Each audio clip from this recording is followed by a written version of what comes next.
can distinguish itself not only with the quality of fighters in the main draw, but with the heart of its alternates. First up, Geza Kalman Jr., who'd lost in UFC 7 because of a cut, versus Ducel Berto, a shoot fighter originally from Haiti. For the first time ever, here's that fight. Tonight, our first alternate bout. To my left, a shoot fighter representing Model in the island nation of Haiti, fighting out of Winter Haven, Florida, with a bare-knuckle record of 18-3-2. He's 36 years old, standing 5 feet, 9 inches tall, and weighing in at 200 pounds. Are you ready for Ducel Berto?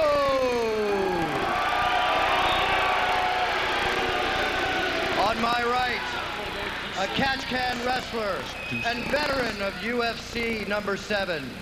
Fighting out of Cambridge, Ontario, Canada, he's 22 years old, standing 5 feet, 10 inches tall, and weighing in at 290 pounds.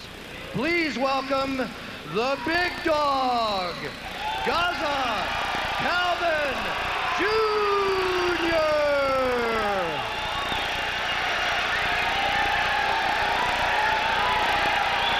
Geza Kalman Jr. and Ducel Berto. Joe Hamilton is the third man in the octagon. He is from Southern California, works in the police department, his 4th UFC, a licensed paramedic, a black belt taekwondo. And the crowd reacting very passionately to our lovely octagon girl. There are 2 of them out there, Bruce. Give the other credit. Oh, I'm sorry, I didn't look to the right. I went left.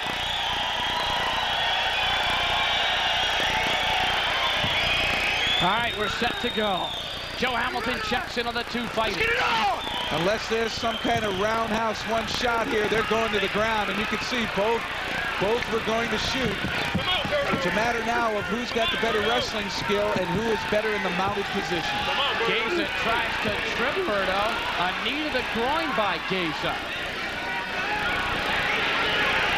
Berto up against the fence. Smart place to be against a much bigger guy.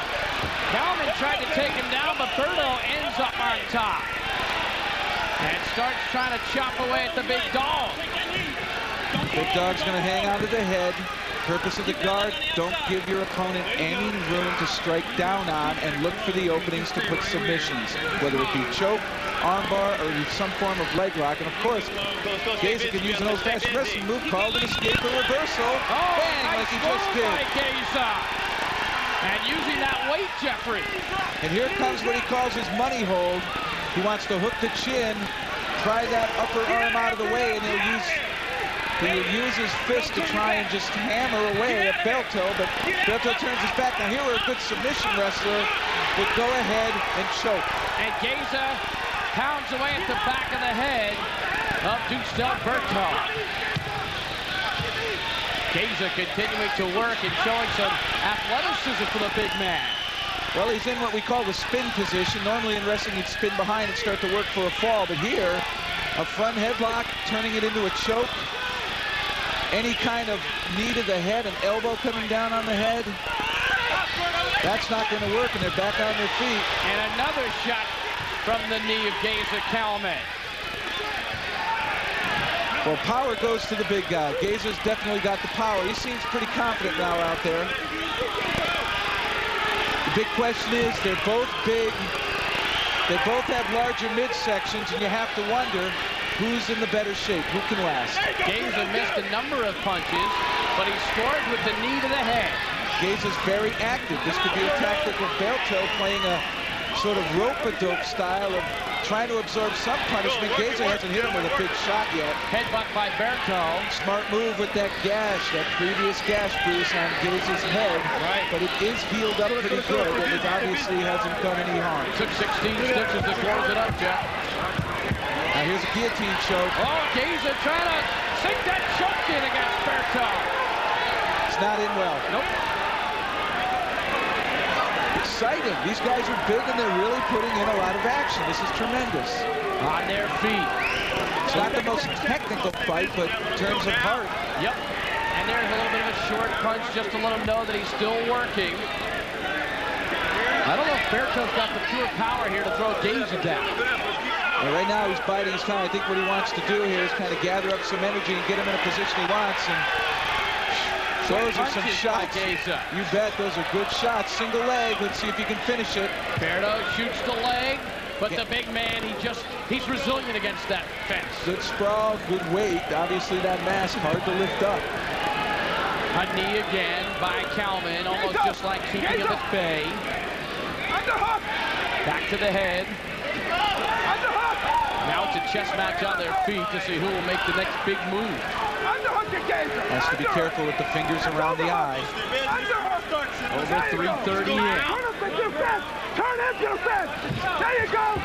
And now Geza's got the upper hand, having Berto against the fence. That opens up all the knees. He gets that position to put his hips back and then come forward. Geza trying to do something up against that fence. Berto again, defensively oriented, but he's getting hit with that knee. Smart tactic by Geza. He's continually working offensively with aggression, and he's scoring, and he's using a lot of legs. He's using his knees well. The one thing that Berto's trying to do is use that headbutt. 12-minute maximum time limit. Here it comes again. Alternate bout.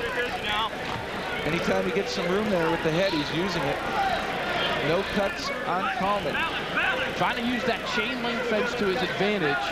Here's the big man, Kalman Jr. It's funny to hear Jr. next to his name. The big dog from Canada doing well here.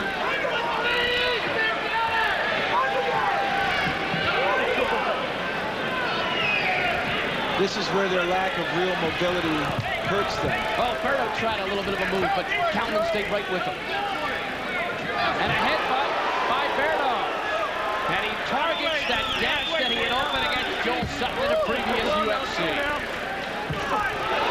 Another headbutt by Berto, this one more to the cheek. And double underhook position. He's got Kalman in a bit of a bind as far as striking. He really can't hit well. Oh, that's what he can do, though. Beauty. And again, he's got a choke in. Too sweaty, though. They can't really get a good bite. That's a good point. It's very hot in this arena, and it's going to be tough to sink that choke unless you let her perfect. Let's go now. Back up against that chain link fence, which is used as a weapon so often.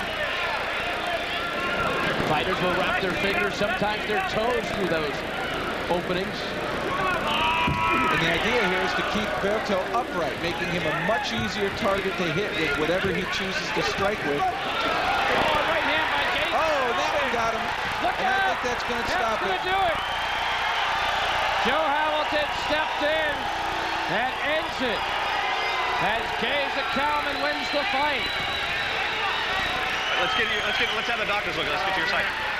An interesting call by the ref. Well, there were 3 or 4 shots in which each one that struck Berto, his eyes were kind of glassy. He didn't have any focus. And most of all, he didn't respond.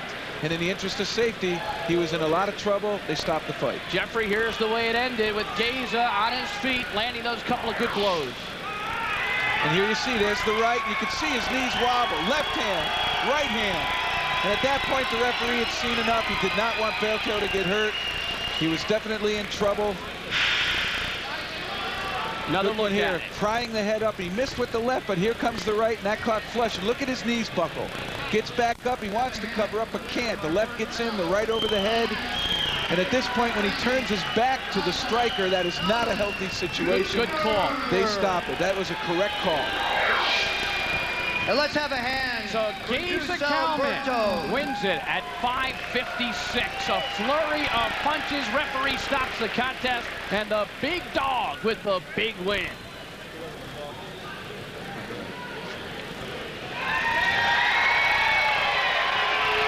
Give Kalman credit.